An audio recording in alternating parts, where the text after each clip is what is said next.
En parlant d'Afrique, on ne peut malheureusement pas s'empêcher de poser quelques questions brûlantes. Je pense que si on est juste, on est correct. Il faut se poser des vraies questions. L'oppression du blanc était-elle beaucoup plus noire, obscure, que l'oppression que l'homme noir subit de son frère? Est-ce plus justifié de dire que voilà, quand je suis en Europe et qu'on m'arrête dans un supermarché, on me pose des questions, monsieur, montrez votre sac, monsieur, bougez à gauche, qu'est-ce qu'il y a à l'intérieur du sac et tout le bazar? Voilà, on se sent offensé, n'est-ce pas? On se pose des questions, pourquoi vous me traitez comme ça? Mon machin histoire, c'est certainement... le traitement, c'est à cause du racisme. Quand tu entres dans une boutique de luxe et il y a quelqu'un qui vous suit derrière, c'est gênant. Et si la personne est de race différente, on dit quoi? C'est raciste. On pense que je veux voler. Mais comment réagit-on quand nous sommes oppressés par des noirs comme nous? Quand évidemment vous dites quelque chose de brûlant et que vous faites arrêter par les membres du gouvernement qui sont censés vous protéger. Vous protégez vos droits au moins. Vos droits les plus élémentaires, tels que les droits d'expression. Comment fait-on? Qu'est-ce que nous disons en Afrique quand un général a été envoyé par quelqu'un d'influent pour nous arrêter? Peut-être que la personne influente est peut-être un Libanais ou un Pakistanais qui connaît le général, qui évidemment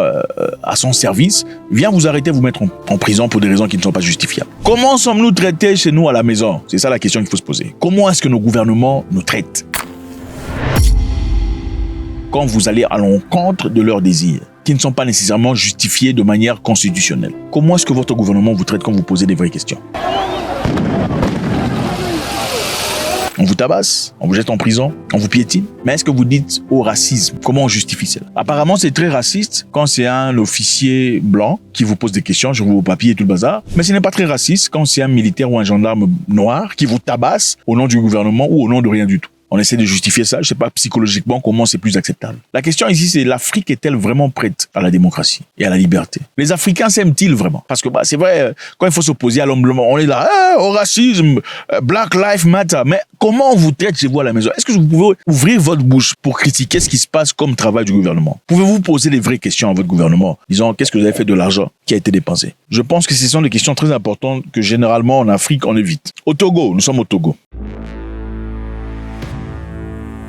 Le Togo traverse actuellement, les amis, une période de troubles politiques importants. C'est un moment très important pour le Togo. Cette histoire, évidemment, a été alimentée par le mécontentement de la population face au long règne du président Faure Gnassingbé et aux récentes modifications constitutionnelles. La population n'est pas tout à fait heureuse d'avoir M. Gnassingbé toujours autour du pouvoir, si pas au pouvoir, et aussi les modifications qui ont été effectuées. Il y a eu plusieurs manifestations au Togo par rapport à tout ça. Les gens en ont marre. Mais on ne peut pas s'exprimer parce que généralement, quand on s'exprime en Afrique, on subit les réprimandes les plus brutales. Au Togo, les membres de l'opposition se sont levés pour demander la libération de certaines personnes, y compris un jeune homme au nom de Aaron. Ils ont condamné l'arrestation, la qualifiant d'enlèvement politique et ont exigé la libération immédiate d'Aaron ainsi qu'à d'autres prisonniers politiques comme le cyberactiviste Kofi H, Sitsope, Sokor, car la société civile et la diaspora togolaise et même l'église catholique ont critiqué les actions du gouvernement, cette dernière mettant en garde contre les possibles troubles. Alors c'est ça, on demande la libération des jeunes Togolais. Sont-ils étrangers? Non, ils sont Togolais ou chez eux à la maison.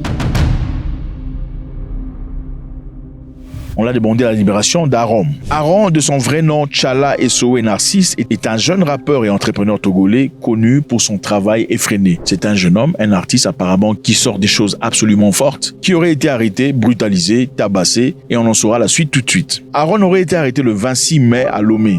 Et apparemment, d'après la loi sur place, on ne peut pas arrêter quelqu'un à partir de 18h jusqu'à 6h du matin. C'est interdit. Et par-dessus le marché, il n'y avait pas de mandat officiel d'amener. C'est-à-dire, on ne pouvait pas le prendre parce que c'était illégal. Mais le monsieur a été pris de force. Aaron aurait été torturé et brièvement interné dans un établissement psychiatrique. Le gouvernement a prétendu qu'il souffrait des démences, une réaffirmation que sa famille et ses sympathisants ont rejetée. Donc le jeune Aaron se retrouvait dans un hôpital psychiatrique où apparemment il aurait fait une vidéo disant « Je suis désolé au gouvernement togolais, je suis ici dans les institutions, le traitement se passe bien, voilà, ça va aller, je vais sortir. » Mais on parle ici d'un jeune homme très fort qui se bat pour le droit du pays. C'est un jeune homme qui pose des questions qui dérangent, mais qui soudainement est devenu fou. Il est dans un centre psychiatrique, qui est en train de s'excuser par rapport aux choses qu'il avait dit après avoir été arrêté.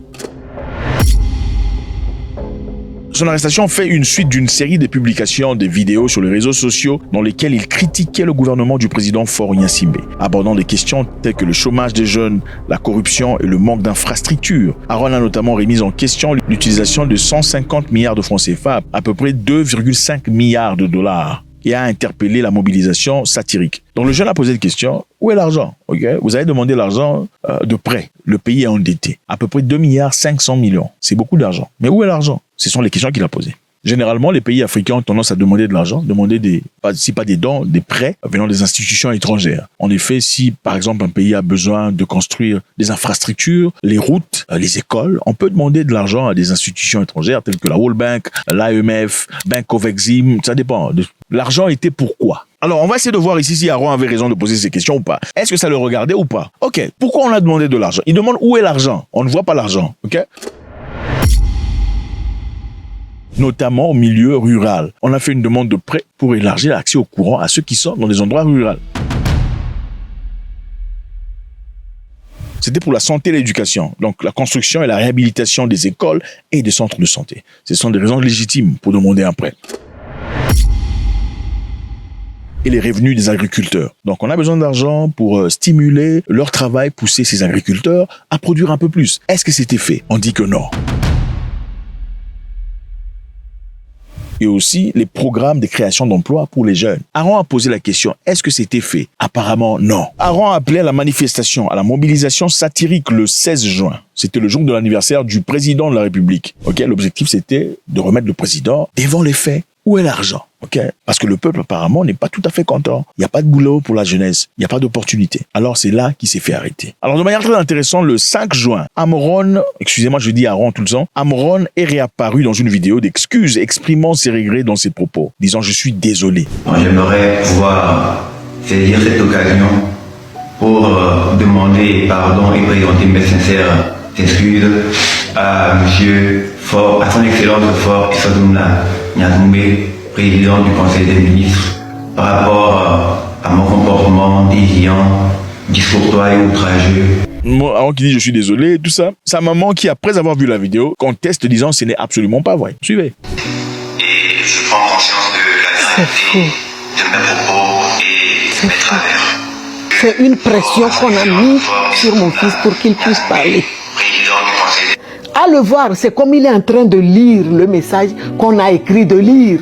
Bon, s'il y a une personne qui connaît son fils, c'est certainement sa mère. Ok, si maman dit que non, on lui a forcé de faire ça, c'est-à-dire quoi? On lui a probablement forcé de faire ça. Parce que, bon, attendez, une personne qui était chaude, posant des vraies questions, des questions qui dérangent. Les Africains n'aiment pas les questions, ok? C'est comme si quand tu donnes à un Africain le pouvoir, il change. Il y a quelque chose qui lui arrive. Les Africains sont démocrates quand ils ne sont pas au pouvoir. Hein? Quand il n'est pas au pouvoir, ils adorent la démocratie. Aussitôt arrivé au pouvoir, aïe aïe aïe. Outrage à la présence, à mon esprit. Outrage, c'est d'une incroyabilité incroyable. Alors, président Gnassingbé. Le président est devenu président après la mort de son père, ok? Et Adema Gnassingbé, qui avait dirigé le Togo pendant 38 ans. Il a pris le pouvoir en 67 et il est décédé en 2005. Et c'est alors là que son fils prendra l'office de la direction du pays. Monsieur Adema Gnassingbé était là depuis 67. En 2003, qui changera la loi, disant que le terme présidentiel était illimité, c'est-à-dire on peut rester autant qu'on désire. Il n'y aurait pas ces élections de 2010 à 2015. Ça fait combien? 2 fois, 2 termes. De 2015 à 2020, 3 termes. En 2019, on limite le nombre de mandats à 2, c'est-à-dire on peut faire 5 ans de pouvoir,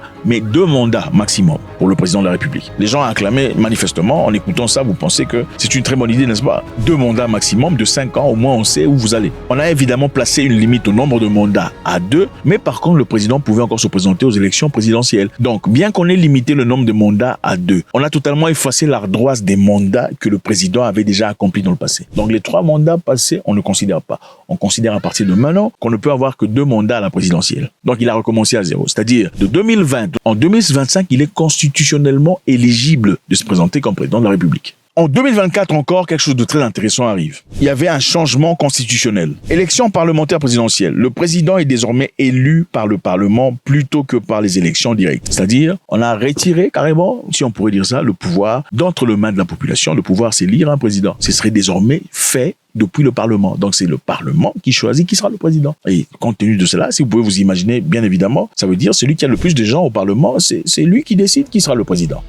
Entre-temps, qu'est-ce qui se passe dans le Parlement? Le nombre de membres est à 113.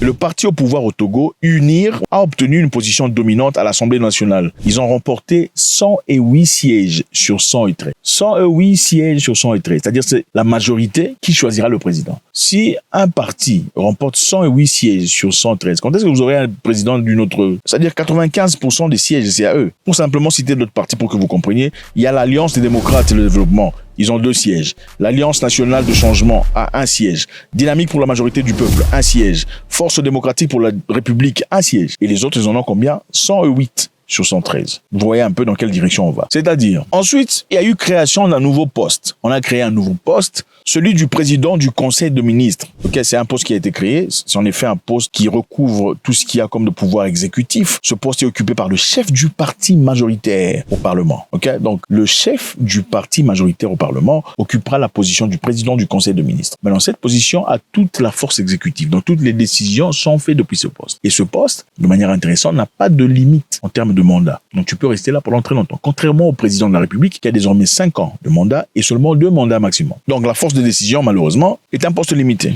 Et comme vous le pensez évidemment, le président Faure Gnassingbé assumera le nouveau rôle du président du Conseil de ministres, consolidant ainsi le pouvoir. C'est-à-dire, on va se poser la question ici. Est-ce qu'on aurait créé ce poste peut-être pour créer un poste? Parce que les gens se plaignent disant le président, il veut rester président à vie. Pour pas dire que le président est président à vie, on va créer un poste qui requiert tout ce qu'il y a comme force exécutive, c'est-à-dire assume tous les rôles, à toute la position, le pouvoir. On va le donner à une personne. Ça sera un poste qui n'aura pas de limite en termes de mandat. Pour éviter que vous fassiez beaucoup trop de bruit ou que ce soit beaucoup trop évident, le président sera quelqu'un d'autre qui sera choisi par le parti parlementaire majoritaire, mais le président du Conseil du ministre sera évidemment la personne qui était là autrefois. Pensez-vous qu'on a créé cette histoire, du président du Conseil de ministres dans le seul objectif de garder le président en pouvoir pendant beaucoup plus longtemps? Faites-moi savoir ce que vous en pensez. Je pense que c'est avec beaucoup de plaisir. Mais le déplaisir, c'est voir que l'Africain est le plus grand oppresseur de l'Africain. Ça, c'est manifestement évident. Si vous regardez dans l'histoire, très souvent, on vous parle du fait que les Africains eurent à vendre d'autres Africains en esclavage. Je sais qu'il y a des gens ici, des panafricanistes, qui aient ça. Ah non, ce n'est pas vrai. Mais ça, c'est sentimental et émotionnel. Ça a été répertorié par beaucoup de personnes. Il y a un livre excellent du docteur ghanéen, docteur Akosua Perbi, très intéressant, qui détaille beaucoup de choses sur comment les Africains eux-mêmes étaient impliqués dans la vente de leurs frères en esclavage et comment certaines tribus ont aidé les Blancs à attaquer d'autres tribus en Afrique centrale pour récupérer ces tribus rivales et les envoyer chez les Blancs pour aller travailler et y mourir. Faites-moi savoir ce que vous en pensez, c'est toujours avec beaucoup de plaisir. God bless.